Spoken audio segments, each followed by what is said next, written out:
오늘은 절망에서 기쁨으로라는 제목으로 하나님의 말씀을 나누겠습니다.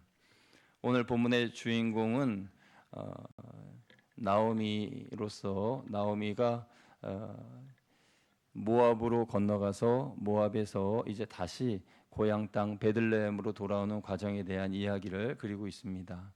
여러분, 모압으로 건너갈 당시에 이 나오미의 가족은 꽤 잘 사는 그런 가정이었습니다. 21절 상반절에 보면은 풍족하였다 그랬어요. 그러니까 모압으로 건너갈 때 자신들이 풍족하였다라고 하였는데, 모압살이 10년이 지나고 다시 베들레헴으로 돌아올 때에는 나오미는 가지고 있는 것이 아무것도 없었습니다. 남편도 그 땅에서 죽고, 그리고 두 아들도 다 죽게 되었습니다. 이제 자부 2명만 남게 되었는데, 이제 낙심하고 실망하고 절망한 이 나오미는 너희의 고향으로 돌아가라, 너희의 집으로 돌아가라 라고 며느리들에게 이야기했는데, 이 둘째 며느리인 룻은 어머니를 따라가겠습니다 라고 합니다. 어머니가 섬기시는 하나님, 그 하나님이 나의 하나님이고 어머니의 고향이 내 고향이 될 것입니다 라고 하면서 어머니를 따라가게 되는 것이죠. 여러분, 이들이 모압으로 건너가게 된 그런 배경이 있습니다. 베들레헴에 기근이 와서 그들이 모압 땅으로 건너가게 되었다라고 성경에는 기록되어 있는데, 그것만이 아니었습니다. 당시에 율법에는 잘 사는 부자들이 기근이 왔을 때 가난한 사람들을 도와주어야 하는 그런 율법이 있었어요. 그러니까 당시 풍족했던 삶을 살았던 이 나오미의 가족은 가난한 사람들을 돌보아야 할 그런 책임이 있었습니다. 그러니까 베들레헴에 기근이 왔을 때에 거기에 배고픈 사람들에게 곳간을 열어서 마음껏 또 대접하고 섬기고 해야 할 그런 의무가 있었는데, 이것이 하나님의 명령인데도 불구하고 나오미의 가족들은 모압으로 이사를 했어요. 그러니까 그 마음의 한편에서는 하나님의 말씀에 대한 불순종이 있었고, 우리가 어떻게 모은 재산인데 이 재산을 저 가난한 사람들에게 나누라는 건가? 이 기근이 얼마나 될지도 모르는데, 결국 10년이 됐죠. 그러니까 이 기근이 얼마나 될지도 모르는데 이 기근을 어떻게 저 사람들을 먹여 살리란 말이냐라고 하면서 모압으로 이사를 하게 된 거예요. 그러니까 그 마음에는 한편 불신앙적인 그런 마음들도 있었다는 것이죠.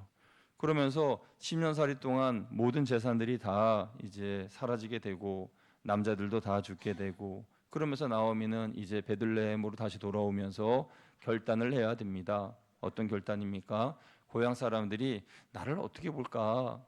하나님의 벌을 받아서 저 모양이 됐대. 하나님이 율법을 지키지 않아가지고 저렇게 고난을 당한 거야. 이러한 이야기를 들을 각오를 하고 고향으로 돌아가야 했다라는 것입니다. 결국 고향으로 돌아가기로 결정하고 이제 베들레헴으로 돌아간 이 나오미는 고향 사람들에게 먼저 말합니다. 여러분, 나를 나오미라 부르지 마십시오. 나를 마라라 부르십시오. 전능하신 하나님이 나를 심히 괴롭히셨습니다. 이렇게 이야기를 하는 거예요. 그러니까 나오미라는 이름의 뜻은 즐거움이라는 뜻이고, 마라라는 것은 괴로움이라는 건데, 여러분, 나는 이제 더 이상 즐거운 사람이 아닙니다. 괴로운 사람입니다 라고 이야기하면서, 그래요, 맞아요, 당신들이 보는 것처럼 내가 하나님의 율법도 지키지 않고 우리 가족끼리 잘 먹고 잘 살려고 모압에 갔다가 이렇게 쫄딱 망했어요. 그래요, 맞아요, 당신들이 생각한 것처럼 우리는 이렇게 쫄딱 망한 채 돌아왔습니다 하고 미리 이야기를 하는 거예요. 그러면서 그 나오미의 마음이 얼마나 참담했겠습니까? 베들레헴에 돌아온 그 나오미의 심정은 그야말로 참담한 그 자체였습니다. 그 나오미와 함께 룻이 함께 따라왔는데, 룻은 절망하지 않았습니다. 나오미는 그렇게 심한 절망감을 가지고 있었지만 룻은 절망하지 않았어요.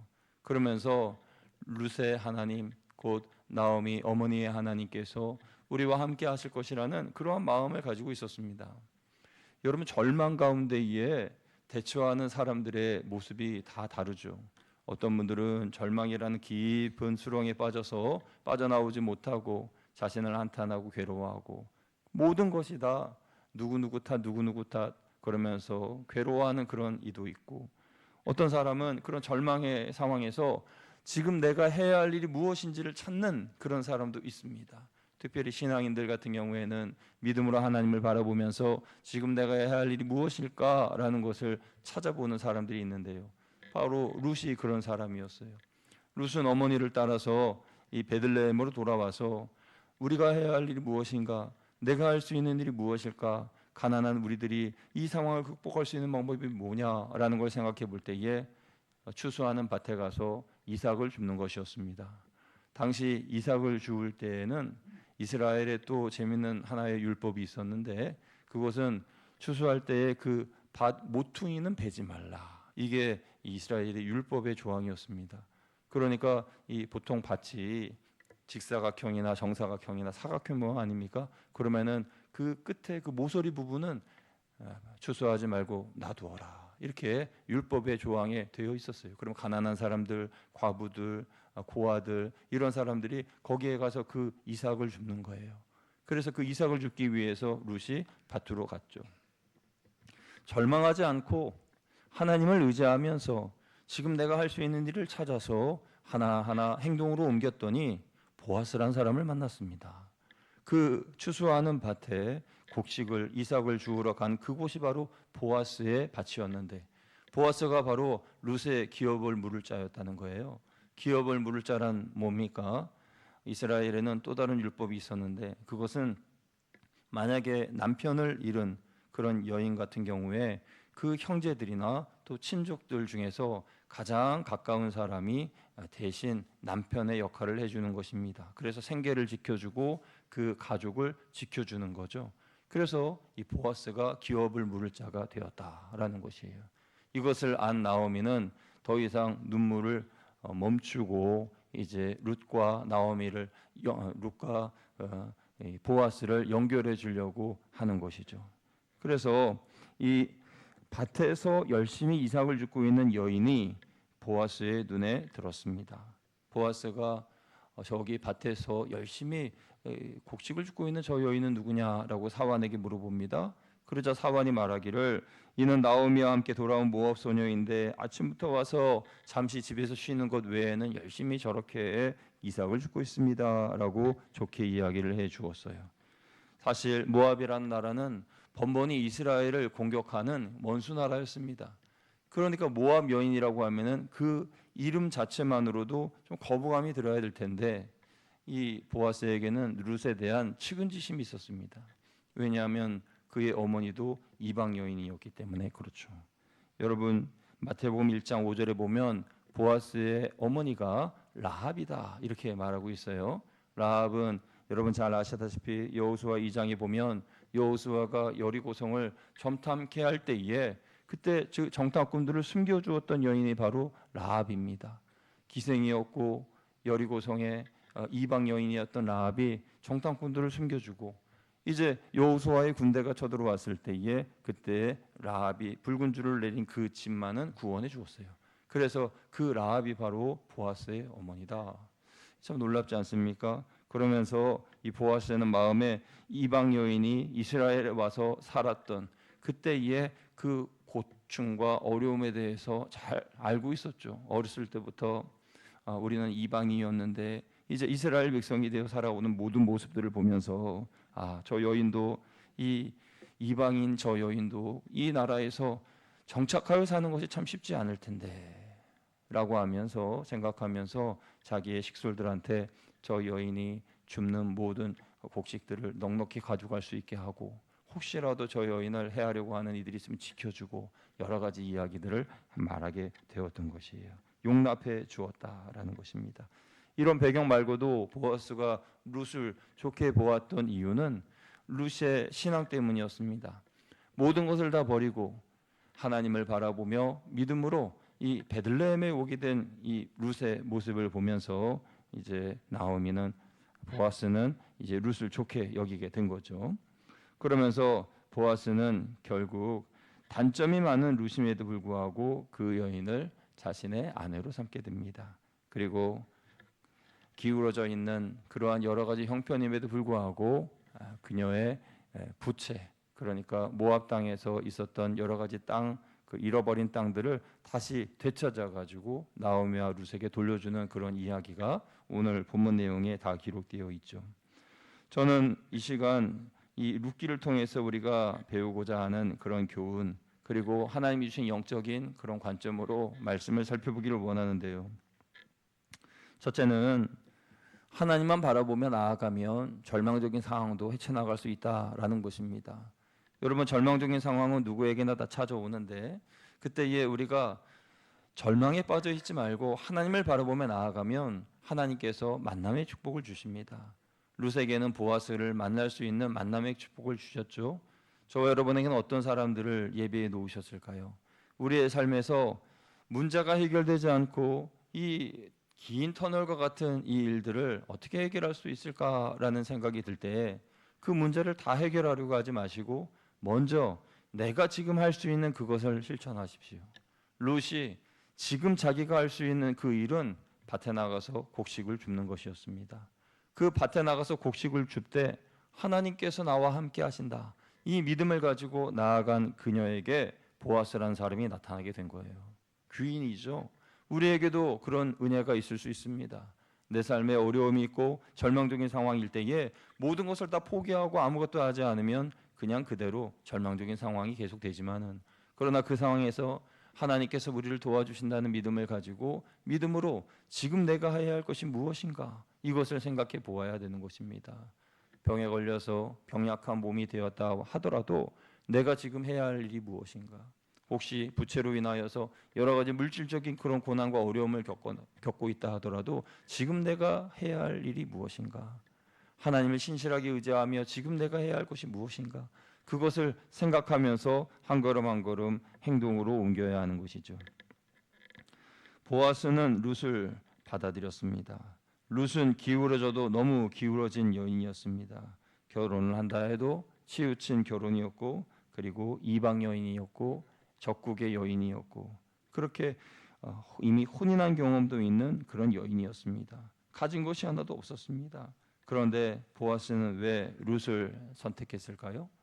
아무리 기업 물을 짜라 하더라도 내가 싫다라고 거부할 수 있었습니다. 그런데 거부하지 않았습니다. 받아들였습니다. 그 이유는 룻의 신앙 때문이었습니다. 여러분, 우리는요, 이것을 기억해야 합니다. 우리도 룻처럼 단점이 많고 가진 것이 없어도 우리의 믿음을 하나님께 보여드리고 전적으로 하나님만 신뢰한다면 하나님께서 우리에게 길을 열어주시고 보아스와 같은 사람을 만나게 해주시고 만남의 축복을 주신다는 것이죠. 인생의 성공과 실패의 여부는 하나님을 믿는 신뢰와 믿음에 달려 있습니다. 믿으시면 아멘. 우리는 하나님만 바라보며 믿음으로 나아가면 됩니다. 그럼 하나님께서 우리의 길을 인도해 주실 것이에요. 우리는 매사에 하나님을 전적으로 신뢰하고 의지해야 합니다. 룻의 기업 물을 짜였던 보아스가 룻을 맞이하고, 그리고 잃어버린 나오미의 땅을 사서 룻과 나오미에게 돌려주는 이 일들을 어떻게 생각하고 예상할 수 있었겠습니까? 그런데 이런 일들이 우리의 삶에 일어나게 된다는 것이죠. 보아스와 룻 사이에 이제 아들이 태어났습니다. 그러자 여인들이 나오미에게 이렇게 말합니다. 4장 14절 말씀 같이 한번 읽어보면 좋겠습니다. 시작. 여인들이 나오미에게 이르되 찬송할지로다.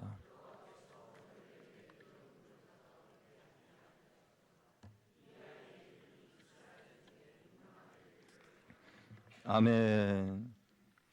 남편과 자식들이 죽고 모압에서 베들레헴으로 올라올 때 나오미는 다 끝났다라고 생각했습니다.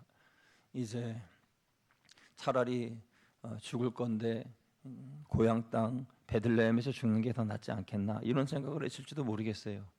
타향살이보다 이 타향 땅, 이방 땅, 모압에서 죽는 것보다 그래도 고국의 땅에 묻히는 게 좋겠지, 이런 생각을 가지고 죽으러 베들레헴으로 갔을지도 모르겠습니다. 절망적이고 눈물이 그녀의 앞에 계속 흘러내렸습니다. 그런데 그녀는 이제 나옴이라고 하는 즐거움이라는 이름을 되찾게 되었어요. 한편으로는 이런 생각도 있을 것 같습니다.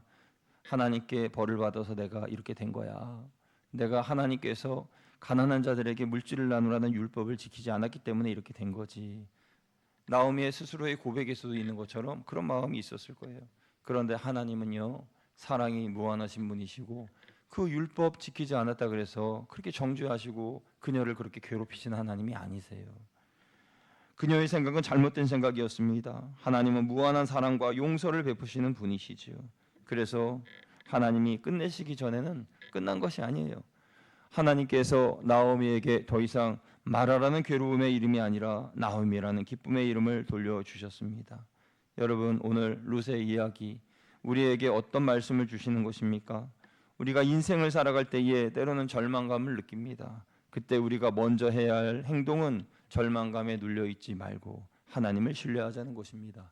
일단 내가 해야 할 일을 찾자는 거죠. 그러면 하나님이 나를 도와주실 사람을 만나게 하시고 그 상황으로부터 벗어나게 해주신다는 겁니다. 우리는 하나님을 신뢰하고 믿음으로 한 걸음 한 걸음 나아가면 되는 것입니다. 나오미와 룻의 이야기는 해피엔딩으로 끝납니다. 그런데 그들을 향하신 하나님의 이야기는 아직 끝나지 않았습니다. 하나님은 믿음의 여인들의 이야기를 더 쓰기를 원하시는 거예요. 룻의 이야기는 계속 이어져서 다윗에게까지 이어집니다. 왜냐하면 룻과 보아스 사이에서 태어난 사람이 이새인데, 이새는 다윗의 아버지잖아요. 그리고 다윗의 계보에서 예수 그리스도가 태어나십니다. 그러니까 결국 이 룻은 예수 그리스도의 조상이 된 거예요. 이것을 하나님께서 성경에 기록하신 이유는 모든 것을 다 버리고 이제 회개하고 다시 돌아온 사람들의 경우에 율법을 지키지 않았다고 해도, 이방 여인이라고 해도, 죄를 지었다고 해도, 그 누구라 해도 일단 하나님께로 돌아오면 다 품어준다, 안아준다, 용서해 주신다라는 것을 말씀하고 계시고 말씀하시는 것입니다. 아무리 죄인일지라도, 아무리 이방인일지라도 구원의 대상이 된다라는 것을 알려주고 싶으셨던 것입니다. 룻기가 주는 이 교훈, 절망적인 상황이라도 절망하지 말고 하나님을 끝까지 신뢰하고 믿음으로 나아가는 것과 하나님께서는 그 누구도 다 품어주실 준비가 되어 있으시다, 이것을 우리는 기억해야 한다는 것이죠. 그리고 하나님을 신뢰하면, 끝까지 믿음을 지키면 반드시 기쁨의 날이 찾아오게 된다라는 것을 말씀하고 계시는 겁니다.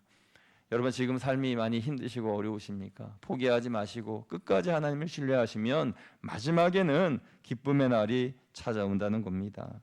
눈물을 흘리며 씨를 뿌리는 자는 기쁨으로 곡식을 거둘 것이요, 울며 씨를 뿌리러 나간 자는 반드시 기쁨으로 그 곡식단을 가지고 돌아오리라. 이 말씀이 저와 여러분의 삶에 그대로 이루어지게 되시기를 축복합니다. 절망은 곧 기쁨으로 바뀌게 될 겁니다. 그때까지 믿음을 포기하지 말고 하나님만 바라보는 저와 여러분 다 되시기를 주님의 이름으로 축원드립니다. 함께 기도하겠습니다.